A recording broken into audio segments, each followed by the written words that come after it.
The day began like any other at Appalachia High School. Students bustled through the hallways, laughing and talking. Teachers prepared for their lessons. No one could have predicted the horror that would soon unfold. At approximately 9:45 in the morning, gunshots rang out, shattering the morning calm. Panic and chaos ensued as students and staff scrambled for cover. 14-year-old Colt Gray, armed with an AR-15-style rifle, opened fire inside the school. Two students, Mason Schermerhorn and Christian Angulo, lost their lives. Two beloved teachers, Christina Irimie and Richard Aspinwall, also perished in the hail of bullets. The sound of sirens soon filled the air as first responders rushed to the scene.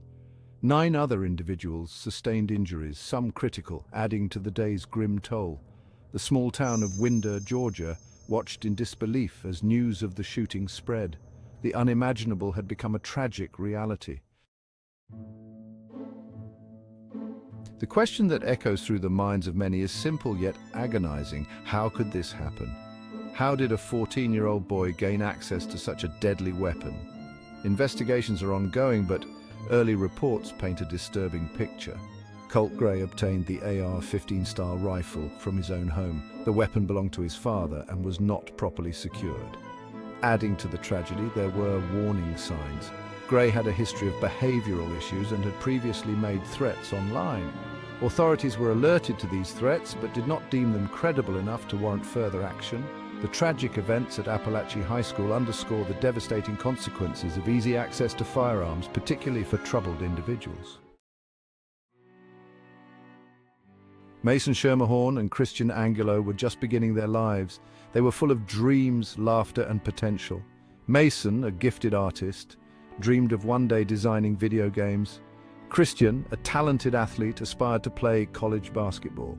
Their futures were stolen in an instant, leaving behind an immeasurable void. Christina Irimie, a dedicated English teacher, was known for her passion for literature and her unwavering support for her students. Richard Aspinwall, a history teacher, brought the past to life with his engaging storytelling and infectious enthusiasm. They dedicated their lives to shaping young minds and making a difference in the world. Their loss is deeply felt by their families, friends, colleagues, and the countless students whose lives they touched. The tight-knit community of Winder is reeling from the tragedy. Grief hangs heavy in the air, a palpable weight shared by all. In the face of unimaginable loss, the people of Winder have found strength in unity. They have come together to mourn the victims, comfort the bereaved, and begin the long process of healing. Memorials have sprung up throughout the town, adorned with flowers, candles, and messages of love and support. Vigils have provided spaces for collective mourning and shared grief. Counselors and therapy dogs have been made available to students and staff struggling to cope with the trauma. The tragedy at Appalachia High School has reignited the national debate over gun control. Advocates for stricter gun laws point to the shooting as yet another example of the urgent need for reform. They call for measures such as universal background checks, red flag laws, and bans on assault weapons. Opponents of gun control argue that these measures infringe upon Second Amendment rights and would do little to prevent tragedies like this from happening again. They advocate for increased mental health resources and school safety measures. The debate is often heated and divisive, with both sides entrenched in their positions.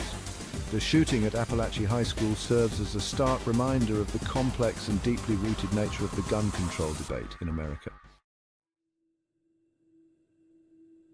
As the nation grapples with yet another school shooting, the question remains, what can be done to prevent future tragedies? There are no easy answers, no quick fixes.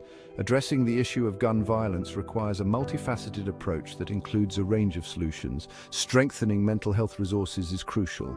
Early identification and treatment of mental health issues, particularly in young people, can help prevent tragedies. Securing firearms and promoting responsible gun ownership are essential. Safe storage laws and public awareness campaigns can help keep guns out of the wrong hands.